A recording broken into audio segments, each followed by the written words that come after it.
Oke, selamat malam. Assalamualaikum warahmatullahi wabarakatuh. Kita akan lanjutkan kuliah kita pada hari ini. Ya, kemarin kita sudah sampai kepada melihat kondisi, kemudian sampai dengan gambaran-gambaran apa yang terjadi pada transportasi. Nah, nanti ada video tentang sejarah transportasi, nanti bisa kalian simak. Ya, kemudian coba sedikit dipelajari dan ditelaah gitu ya. Dan mungkin nanti akan ada perkembangan-perkembangan teknologi yang mutakhir gitu ya. Yang mungkin sekarang beberapa sudah bermunculan gitu ya, dengan otomobil dan lain sebagainya. Baik. Nah, kita mundur sedikit kepada fungsi dan manfaat ya transportasi gitu. Yang kemarin sempat tertinggal gitu ya. Nah, kita bisa bicara soal fungsi transportasi. Nah, itu kalau bicara soal fungsi, kita sudah tidak perlu lagi mempertanyakan itu ya. Nah, dikembalikan saja kepada deskripsi apa itu transportasi itu sendiri. Nah, itu nanti akan terlihat apa fungsinya. Nah, silakan kalian elaborasi. Nah, kemudian kita bicara soal manfaat ya. Di antara beberapa manfaat yang paling besar adalah manfaat. Ada 3 ya, kurang lebih, manfaat ekonomi, sosial, dan politik yang sering kita dengar, dan kemudian sering menonjol ya dari setiap perkembangan ataupun kasus-kasus yang terjadi pada sektor transportasi. Yang pertama dari manfaat ekonomi. Ya. Pertukaran barang pada umumnya merupakan transaksi dagang ya, antara dua kelompok penjual dan pembeli. Ya. Nah, interaksi ini tidak akan pernah bisa terjadi atau barang tidak akan pernah sampai ya, kepada si pembelinya jika tidak ada transportasi. Makanya kemudian transportasi menjadi penting dalam setiap perkembangan-perkembangan yang terjadi pada sektor ekonomi. Ataupun juga dia berperan sangat penting dalam proses pertumbuhan ekonomi. Ya, jadi kalau bila setiap tahun gitu ya, presiden kita selalu mengumumkan pertumbuhan ekonomi kita meningkat pesat, nah, itu tidak pernah bisa lepas dari faktor transportasi.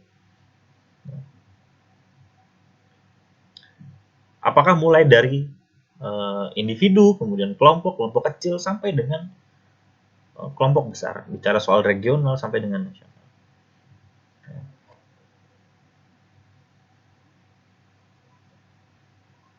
Nah, kemudian kesediaan barang pada pasar yang berbeda-beda dapat disamakan.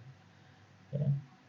Nah, berbagai banyak pasar yang ada, gitu ya. Nah, tapi kita bisa menemukan model-model barang yang sejenis, gitu ya. Misalkan di pasar Impres ya pasti ada yang berjualan beras. Ya. Pun begitu juga dengan di pasar induk ataupun ada di swalayan, sederhananya seperti itu. Atau dalam kategori pasar yang lebih besar lagi. Nah, sehingga nanti dalam ketersediaan barang, ya, konsumen itu memiliki banyak sekali pilihan. Ya. Tergantung nanti pada segmen apa dia tumbuh dan pada kemampuan ekonomi seperti apa si konsumennya.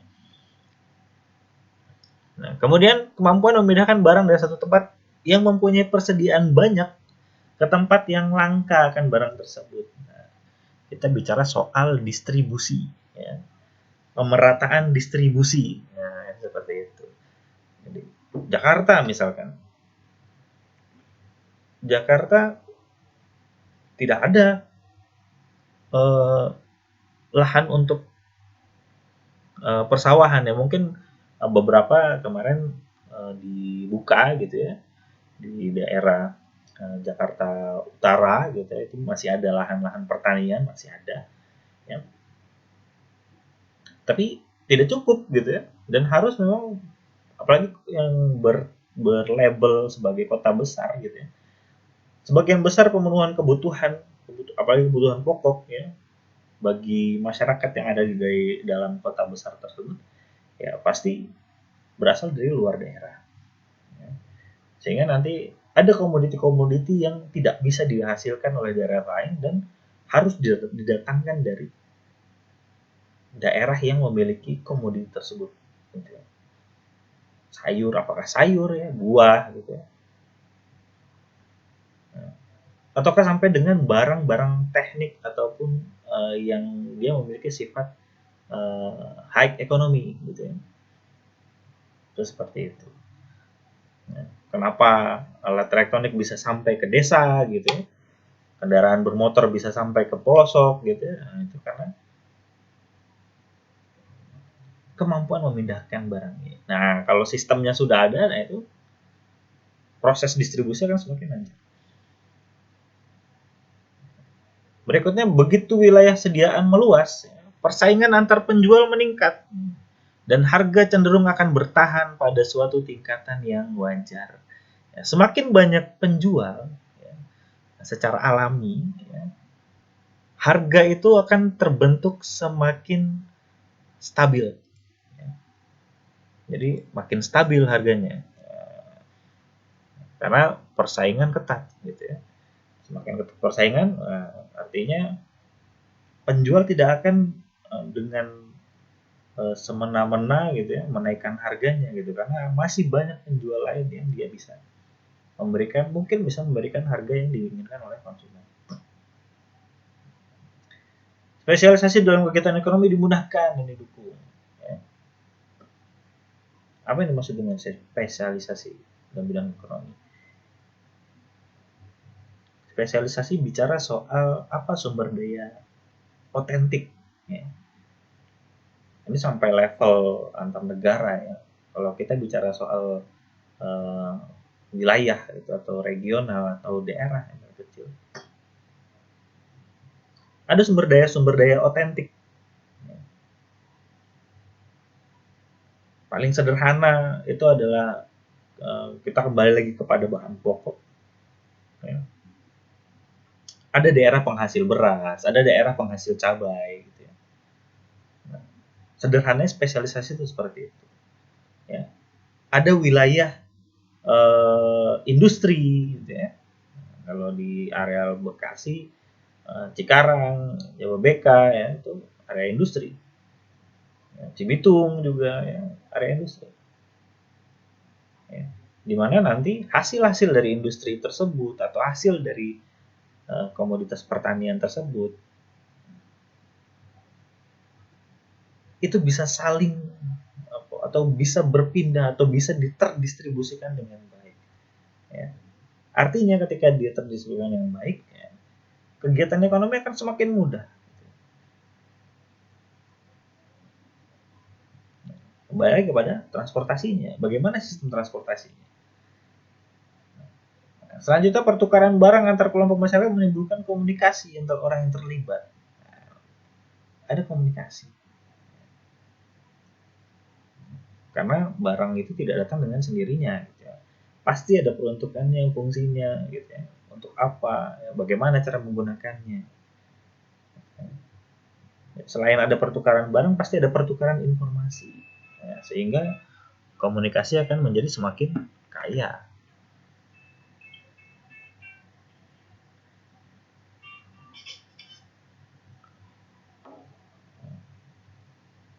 Yang terakhir, harga suatu barang di berbagai tempat dapat diseragamkan. Nah, ini efek dari distribusi tadi. Semakin rata distribusi, ya, maka akan makin diminimalisir ketimpangan, khususnya terkait dengan harga. Ya, ketimpangan harga itu akan semakin kecil. Ya.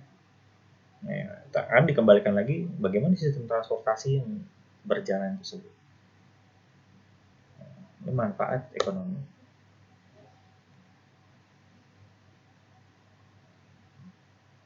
Berikutnya ada manfaat sosial. Yang pertama, pelayanan untuk perorangan maupun kelompok. Ya, bagaimana orang per orang dilayani, kemudian kelompok. Kalau kita melihat di kota besar gitu ya, pada saat jam sibuk gitu ya, nah kita bicara kelompok. Ya, ada kelompok pekerja gitu ya, yang berpindah dari satu lokasi ke lokasi yang lain. Gitu ya. Akan memudahkan pergerakan. Ya. Berikutnya pertukaran atau penyampaian informasi. Ya, mungkin kalau tadi informasi secara ekonomi, ya, yang sekarang informasi secara sosial. Ya. Bagaimana barang atau misalkan barang ya, misalkan barang. Ya. Ketika dia sampai ke satu daerah, ya, kemudian orang bertanya-tanya, gitu ya, wah, ini apa gitu ya, bagaimana, wah, sehingga informasi itu tersebar dan semua orang bisa. Nah, seperti waktu apa namanya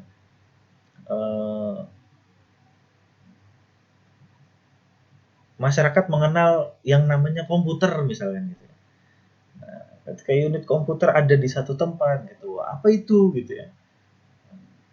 Oh, itu seperti yang saya pernah lihat gitu ya di TV-TV misalkan gitu.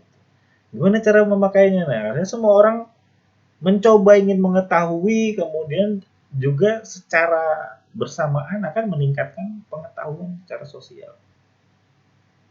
Ya, ya, sederhananya jadi nggak terlalu gaptek lah istilahnya gitu ya.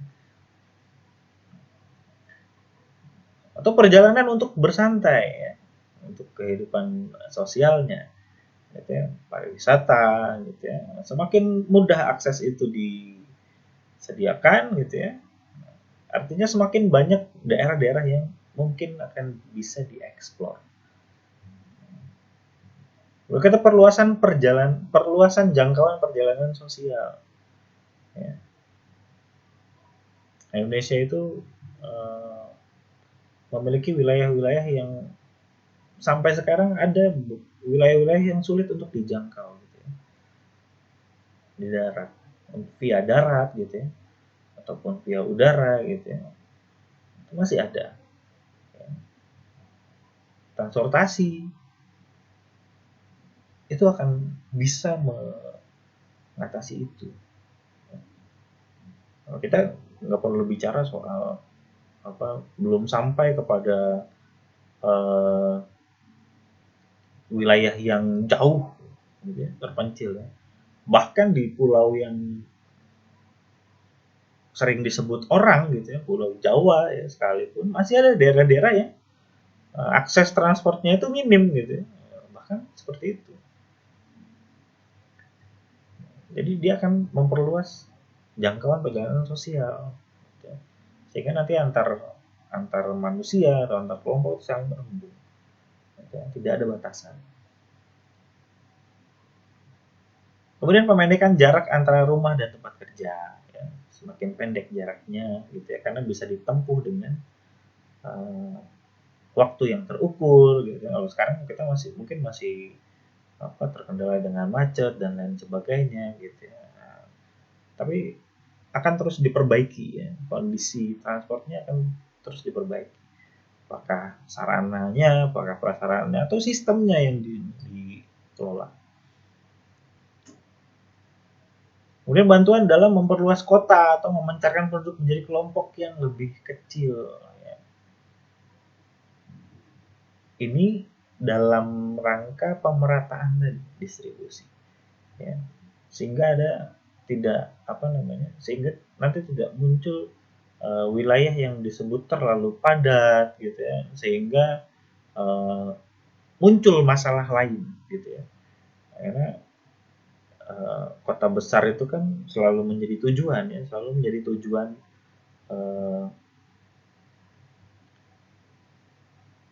orang-orang atau penduduk dengan wilayah-wilayah yang katakanlah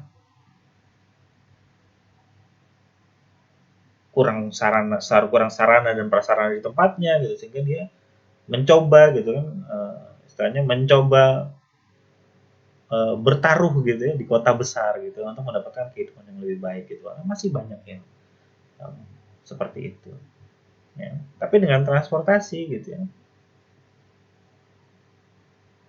di manfaat ekonomi akan muncul yang namanya pemertaan sehingga ya tidak ada dikotomi antar daerah ya, dengan akses yang apa bagus gitu ya, stabil gitu. Jadi tidak ada dikotomi, distribusi menjadi lancar dan sebagainya. Ya, jadi memperluas kota gitu ya, atau memancarkan penduduk. Ya, jadi masyarakat tidak terlalu dipusingkan dengan apa, oh saya harus pindah dari sini kemudian, ya, karena rata gitu sumber dayanya merata. Nah, tidak ada disparitas harga gitu ya. Nanti disparitas harga hanya muncul karena dia adalah sumber komoditi, hanya itu aja gitu ya, yang selebihnya tidak.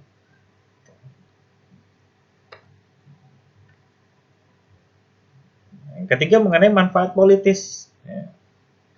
Membangun jalan untuk membuka daerah terisolasi ya. Tadi juga berkaitan dengan sosial ya.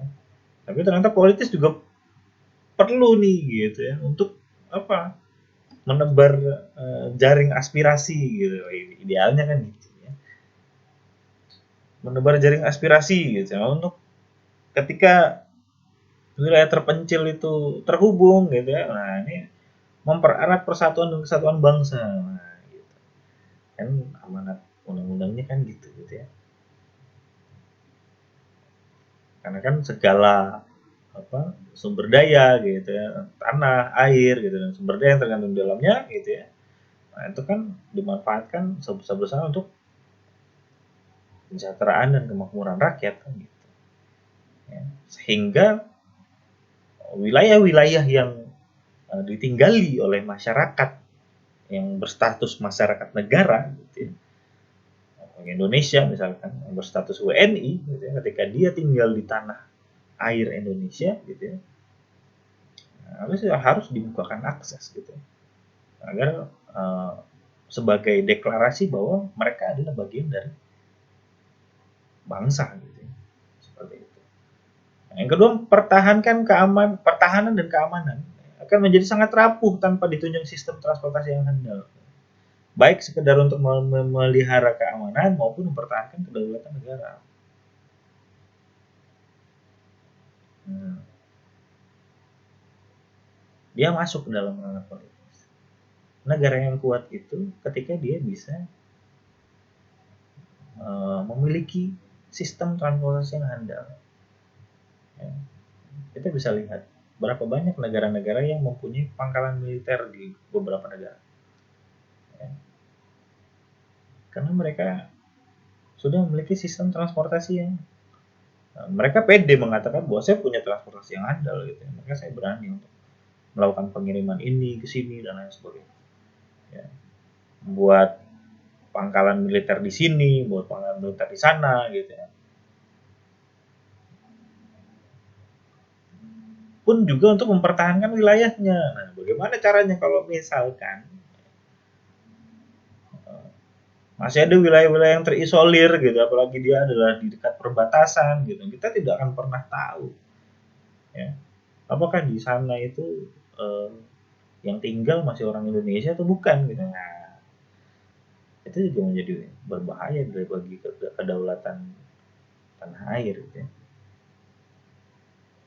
Terakhir, di saat terjadi bencana alam atau kecelakaan, untuk mobilisasi tim penolong, pengungsian, dan pemindahan korban. Ya.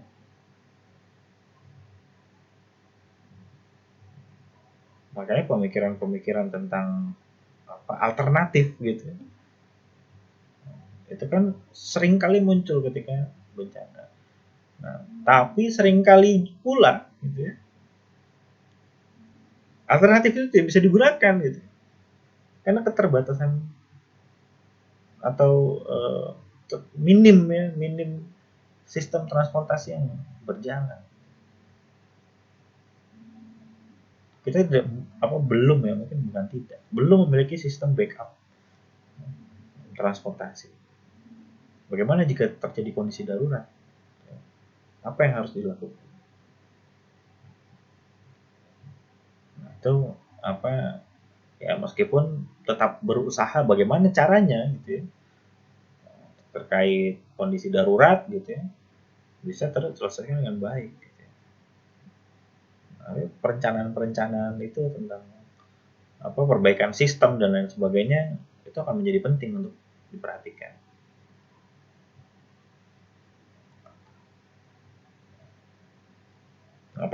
Masalah manfaat kewilayahan.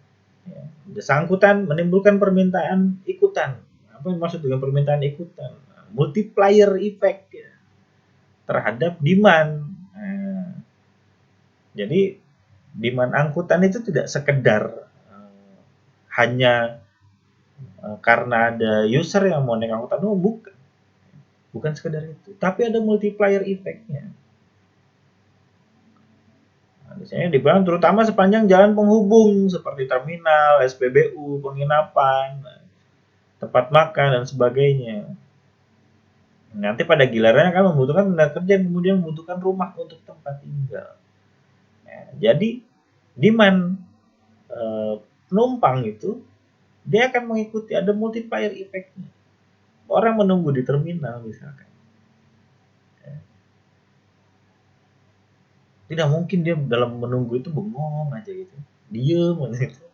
Atau dibaca buku aja. Nah, pasti dia akan butuh minum, ketika lapar dia butuh makan gitu ya. Misalkan mau ke toilet dia juga butuh itu gitu ya. Ketika dia tersasar gitu ya, dia butuh tempat menginap gitu. Nah, itu multiplier effect. Padahal pada saat yang bersamaan dia sedang melakukan perjalanan dari satu tempat ke tempat lain gitu.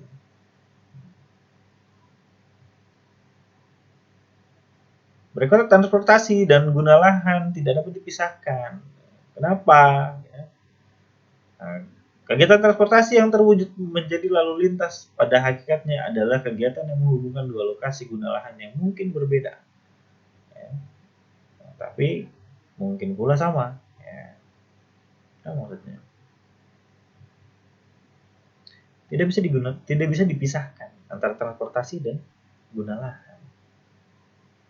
Karena dari guna lahanlah kita bisa mengetahui berfungsi sebagai apa lahan itu. Apakah dia akan memunculkan perjalanan orang atau barang dari sana atau tidak.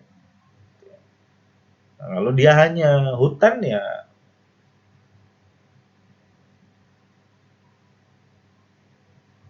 belum tentu akan muncul gitu ya.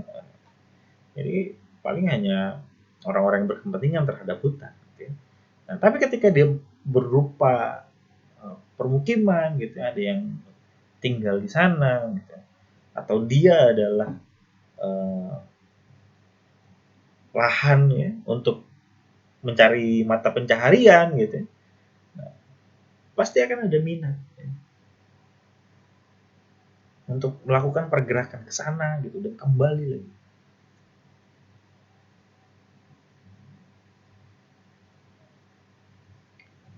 Yang nantinya kegiatan transportasi ini akan menjadi lalu lintas. Lalu lintas itu kan terjadi karena ada pergerakan orang yang simultan terus menerus, sehingga dia akan terlihat ya. Dan kemudian akan memunculkan pertanyaan, kenapa orang ini bergerak dari sini ke sana? Dan itu berlangsung secara terus menerus. Kenapa?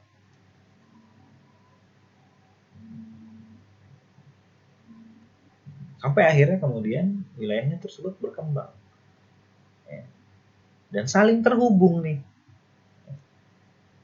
Dan itu yang mau kita bangun perlahan-lahan. Bagi daerah perkotaan, transportasi memegang peranan yang cukup menentukan. Iya, betul sekali. Kota yang baik dapat ditandai antara dengan melihat kondisi transportasinya. Jangan sampai penduduk kotanya juga bingung gitu ya. Saya nggak punya pilihan, jadi saya harus beli motor, kan nggak ada pilihan. Transportasinya tidak berjalan dengan baik. Nah, kalaupun ada transportasi gitu ya, kalau standarnya user kan maunya cepet ya. Maunya cepat, maunya langsung gitu, direct maunya.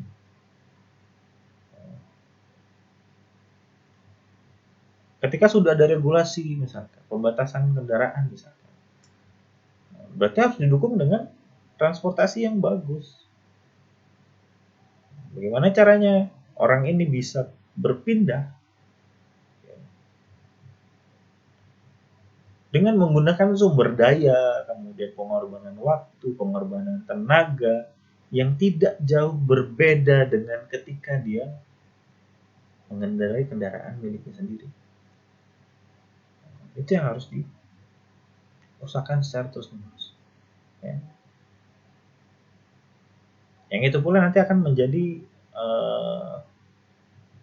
proses ya, terciptanya sistem transportasi ya, yang bisa kita katakan apakah dia terintegrasi gitu, sehingga demand-demandnya si user ini dengan mudahnya teratasi. Karena perilakunya user sebagai konsumen kan, dia pasti akan mendekati permintaan itu kan muncul kan hasil dari akhir keputusan gitu, terhadap keinginannya dia dalam memenuhi kebutuhan.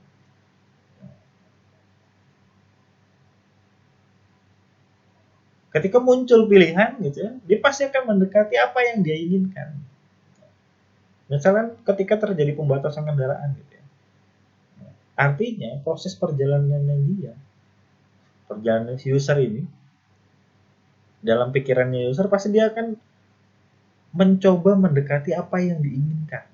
Keinginannya dia ketika dia melakukan perpindahan, dia tidak mau ada hambatan. Itu keinginannya dia.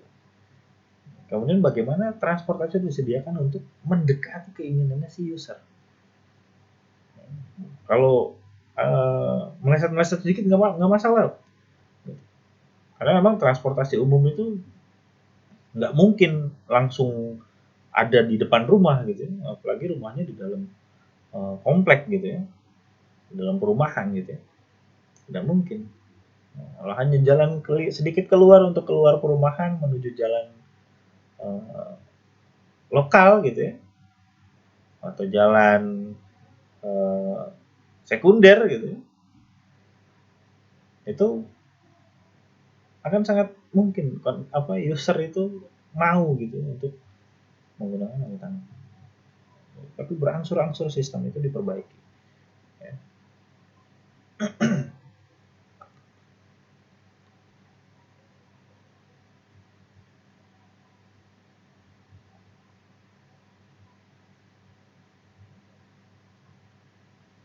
Ya, untuk sistem kemarin sudah ya. Nah, kemarin sampai sini. Kita akan ulas lagi skemanya dari asal tujuan, kemudian ada alatnya, ya. Ada motif, motif kemarin sudah kita ulas ya, dari ekonomi, sosial, budaya, sampai kepada hal yang khusus gitu ya. Yang bahkan kalau sampai dengan eksploitasi gitu ya, yang kita kenal sekarang itu ada okupansi, kemudian terjadi peperangan, ya itu kan karena motif ya, ada pergerakan sehingga muncul pergerakan. Makanya politik itu tidak bisa disampingkan dalam hal transportasi, karena ada proses itu. Skemanya ya apapun ya, motifnya tergantung dari bagaimana individu ini atau kelompok ini memaknai perjalanannya.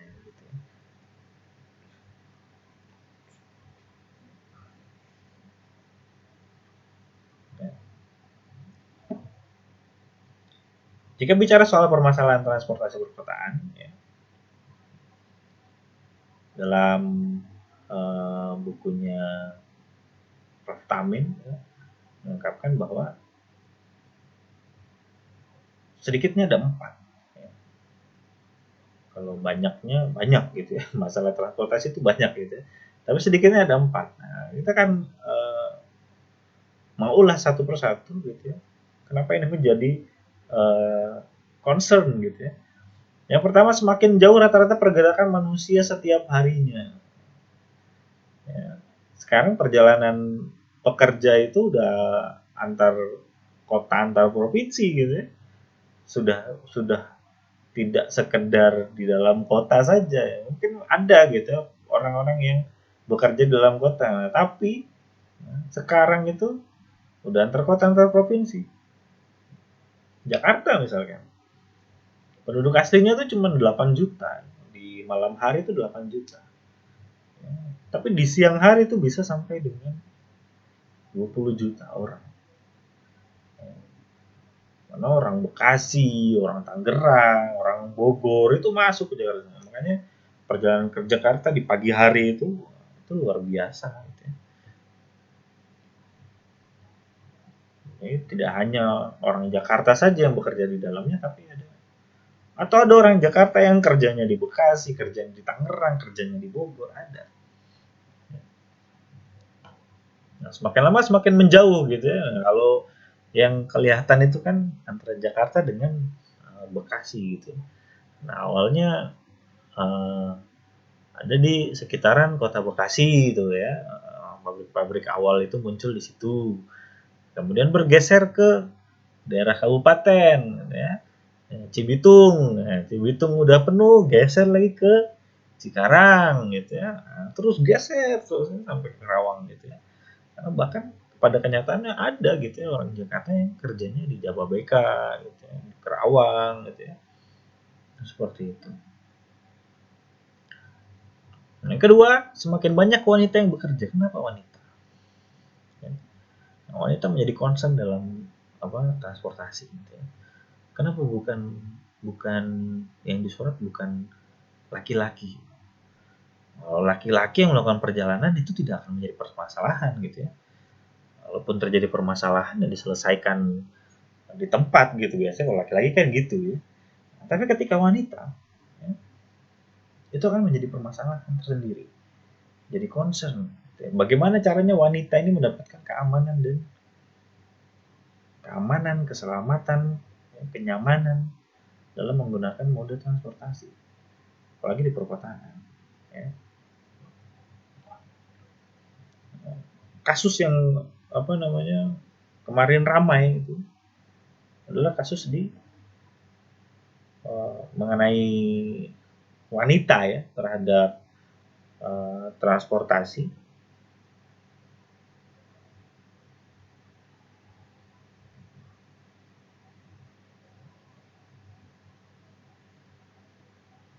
Ya, itu terjadi di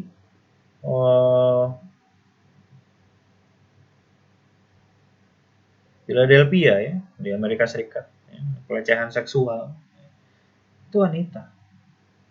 Ya, makanya menjadi concern dan bahkan diberitakan bahwa ada lebih dari satu orang bahkan kalau yang ditulis di beberapa media gitu ya, satu kereta itu ngelihat gitu ya, nah tapi mereka diam. Ada yang salah dengan secara psikologis, ada yang salah gitu. Seperti itu. Wanita kan selalu menjadi sasaran ya, dalam keramaian. Ya. Daerah sepi terjadi, nah sekarang daerah ramai gitu ini kan lingkungan publik ya di dalam kereta gitu ya. Itu kan lingkungan publik. Tapi menjadi rawan bagi wanita. Di Indonesia sendiri berapa banyak sudah pelaporan tentang kasus-kasus pelecehan wanita di dalam angkutan umum. Ya. Apakah di Transjakarta atau di KRL, ya, komuter lain gitu ya. banyak sekali. Dan itu menjadi concern ya. Makanya di KRL pun kan sudah ada kereta wanita gitu ya. Tapi kan tidak mungkin semua wanita bisa muat atau masuk di dalamnya gitu. Dalam waktu yang bersamaan nggak mungkin karena hanya ada apa slot tidak terlalu banyak gitu, hanya ada 2 kereta di depan dan di belakang gitu ya. Kemudian di BRT yang kita Jakarta ya, di Transjakarta gitu ya, ada area khusus wanita gitu di daerah belakang gitu ya. Nah, tapi kan mereka mungkin juga ada yang uh, duduk atau berdiri di area depan gitu karena yang belakang sudah penuh gitu ya. Yang terpaksa untuk bercampur baur dengan laki-laki di mana bisa jadi di situ ada predatornya gitu. Kemudian semakin banyak pelajar dan mahasiswa ya, di kita piramida penduduknya tuh segitiga gitu ya.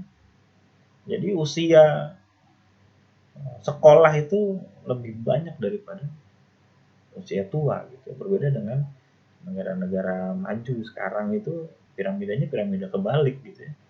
Itu terbalik mereka. Jadi yang renta itu banyak gitu sementara nah, ini tren sosial yang terjadi di sana gitu. Nah, yang keempat semakin banyak wisatawan sehingga apa? Semakin banyak wisatawan ketika transportasi tidak berjalan dengan baik ya, maka semakin banyak komplain dan akan menjadi catatan buruk. Ya. Apalagi kalau wisatawannya wisatawan mancanegara gitu ya, ini jadi presiden buruk tuh buat uh, negara itu sendiri gitu ya. Apakah dari sisi penyediaannya atau keramahan pelayanannya gitu, nah, kan memang yang menyangkut inilah sisi pelayanan jasa lah. Gitu ya. Sehingga dari permasalahan ini, nah apa yang diperlukan ya? Perencanaan dan permodelan. Bagaimana perencanaannya? Ya, dia bisa efektif berapa lama? Gitu ya. Kemudian modelnya seperti apa yang efektif? Gitu ya. Teorinya kan banyak. Gitu. Kemudian mana yang paling cocok? Nah, itu yang nanti kemudian akan diterapkan. Nanti soalan perencanaan, kemudian permodelan, nah kita ulas di pertemuan yang lain.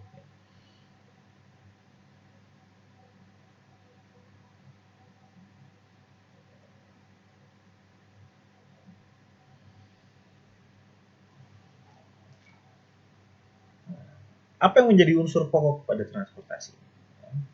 Kita sudah mengenali masalah gitu ya, dan diperlukan perencanaan dan permodelan yang cocok gitu ya.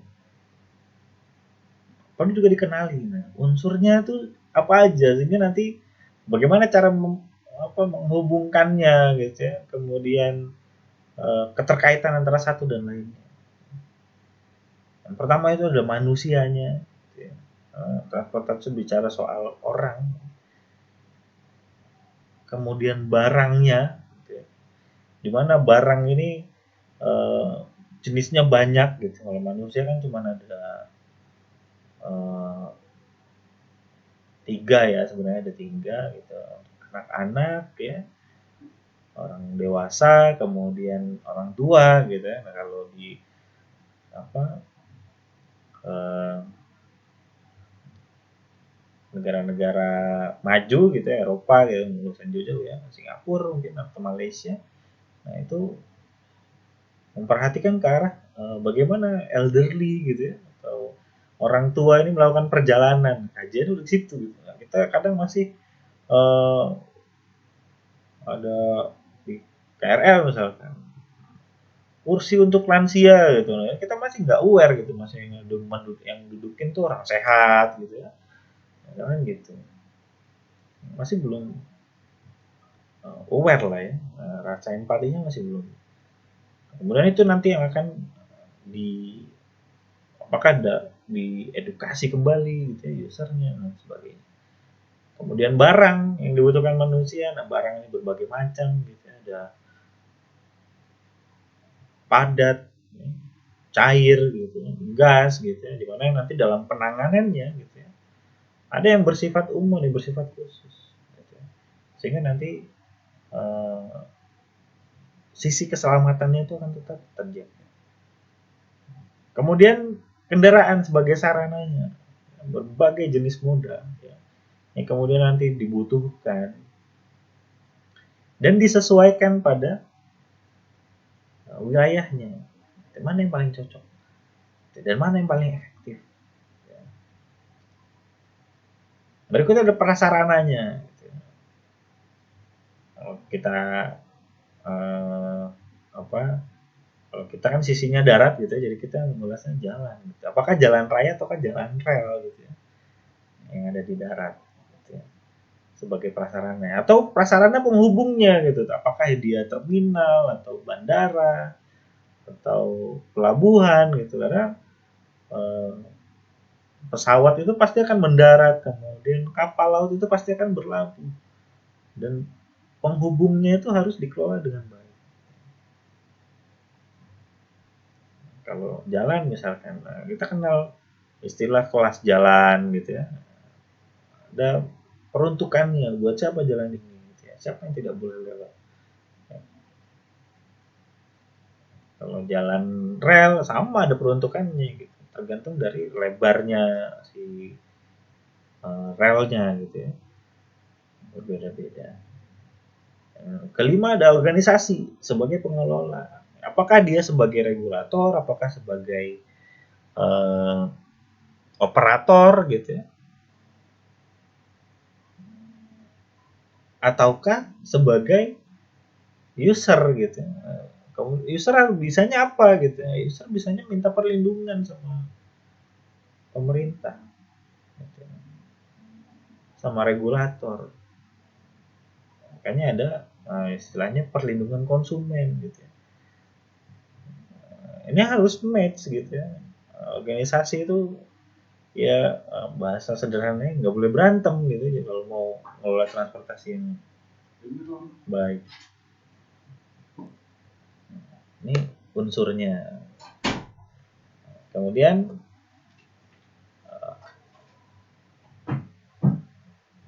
jika kita bicara objek ya, pertama manusia ya, mungkin sekarang manusia dulu. Lebih banyak bicara soal perilaku. Nanti akan terlihat eh, perilaku, kalau di ekonomi ada istilahnya perilaku konsumen gitu ya, karena kan yang memakai kan konsumen ya.